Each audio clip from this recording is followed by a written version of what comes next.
Of these 2,000 I and we people, which am I? Don't try to keep me from asking. Listen, when I'm this out of control, but don't put anything breakable in my way. There is an original inside me. What's here is a mirror for that, for you. If you are joyful, I am. If you grieve or if you're bitter or graceful, I take on those qualities.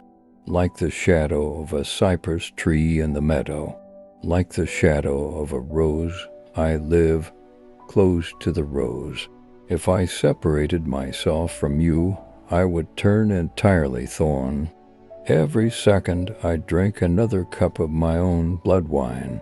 Every instant I break an empty cup against your door. I reach out, wanting you to tear me open.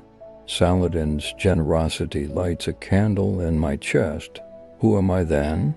His empty begging bowl. Summary of the poem, Saladin's Begging Bowl by Rumi is a contemplative exploration of identity and unity.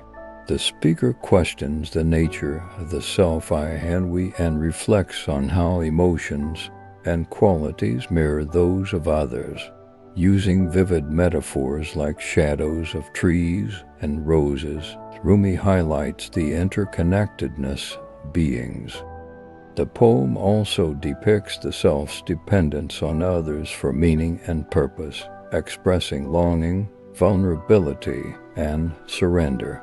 Saladin's generosity becomes a symbol of spiritual illumination, portraying the speaker's ultimate identity as an empty vessel filled by divine connection.